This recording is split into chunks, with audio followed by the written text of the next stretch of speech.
The Hubbardston Police Department is located in the Slade Building at 7 Main Street. Although the police station allows the department to serve the town well, it has many shortcomings that affect officer morale, impede operations, limit capabilities, compromise security and safety, and incur avoidable costs to the town. The police department currently lacks adequate space and reliable utilities. Electrical within the station is out of date, causing intermittent electrical issues, including a recent electrical fire. The station also consistently has issues with the septic system, which is shared with the town offices, senior center, Hubbardston Center School, and the public library. Space within the station is grossly inadequate in regards to workspace, evidence and weapon storage, interview space, personnel areas, and several other aspects. The station has only 2 workstations for 6 patrol officers, and sergeants are forced to share the same office space. All right, this is our patrol area. Our patrol officers sit here to work on their reports and continue investigations. We currently have 6 officers. They share 2 workstations. 2 sergeants work on the police department here, and they have to share this space. When they're working together, they have a difficult time making phone calls at the same time and speaking with anybody. Having 2 sergeants in the same office kind of hinders their ability to do their duties that they need to do. The police chief's office does not have its own entrance. It can only be accessed by walking through the sergeant's office. This is the chief's office. I currently have to go through another office space to get into my office. That's not an ideal situation. I should have a private entrance that I can come and go without having to disturb others that are working on police investigations and things like that. Insufficient workstations and unseparated work areas delay investigations, reporting, and other duties. The station does not have a locker room for officers to change into and out of their uniforms. Instead, lockers line the walls of the hallway. And on this side is lockers used by our officers for their personal equipment. This is where they get dressed for duty. It's a public space when there's other people in the police station, so there's very little to no privacy at all when they're doing that. Although officers are given a personal storage area, there is no privacy. Additionally, there are no gender-separate areas. Male and female officers are forced to change in the same open hallway and share the 1 bathroom in the station. The lack of space in the police station also extends to storage. The evidence storage closet does not meet the needs of the department. It cannot accommodate the volume of items necessary and is not large enough to hold large objects. All right, this is our evidence room. As you can see, it's very cluttered. And there's just not enough storage for the amount of things that we have to retain over the years of collecting all the evidence that we have. As a result, organization is a challenge, and the closet is often cluttered with items. The clutter and disorganization causes wasted time in locating necessary items. Clutter and disorganization, due to space constraints, is not limited to the evidence storage closet. The kitchenette, former detective's office, and closets all suffer the same hardship. Okay, this is our kitchenette area. We have a microwave and a refrigerator back here, but there's really no space to prepare an actual meal in this building. We also need to dock our tasers here, the taser battery, and our radios. This room was formerly a office for our detective. We do not have a detective assigned, but when we are at full staff, we would have one. And we are currently using it for storage of files and other items. This is our utility closet. It has our electrical panel and the panel for the generator outside for emergencies. We also use it as a storage area, which is not an ideal situation. Most of this stuff should be in its own closet. The police station does not have a sufficient armory. Although firearms, tasers, and ammunition are kept secure, their storage location and arrangement is not optimal. This is our storage slash armory where we keep ammo, some sensitive cases in a locked cabinet, and then just some general storage for a lot of our police equipment. Additional space concerns in the station include the lack of private victim interview space, suspect interview space, training space, community space, and a garage.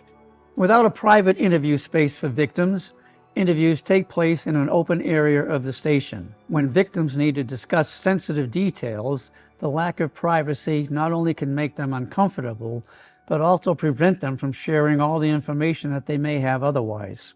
We are in our training room, break room, and interview room. That would normally be 3 different rooms in a police station. We currently have to use this one space for all 3 purposes. It's not very secure for interviewing witnesses and victims, and not an ideal situation at all. Likewise, when interviewing suspects, officers are forced to do so in the prisoner booking area due to the lack of space. Placing a suspect in the prisoner booking area for interviews when they are not under arrest can have a psychological effect on the individual, making them less cooperative in the interview process. The station has no dedicated training space or community space. The lack of these 2 spaces prevents the department from participating in regional training sessions and providing a safe and comfortable space for outreach to the community. The station also lacks a garage to store vehicles. Without a garage, the department is forced to leave vehicles running in hot or cold weather to keep them ready for immediate use. They're constantly out in the elements. They can't be brought inside or under cover at all, which has an effect on the lifespan of our cruisers. In winter, vehicles are not shielded from snow. Accumulation on the vehicles must be cleared off before heading out on calls, delaying response time.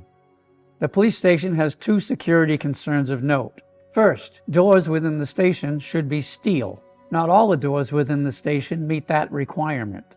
Second, the entire station has a drop ceiling, meaning that no room within the station is entirely secure. The station's shortcomings, already indicated, as well as those to be mentioned, result in a personnel cost to the department.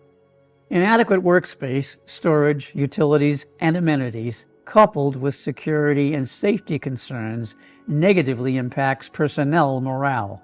It also affects recruitment and employee retention. The town of Hubbardston misses out on exceptional officers due to the state of its police station.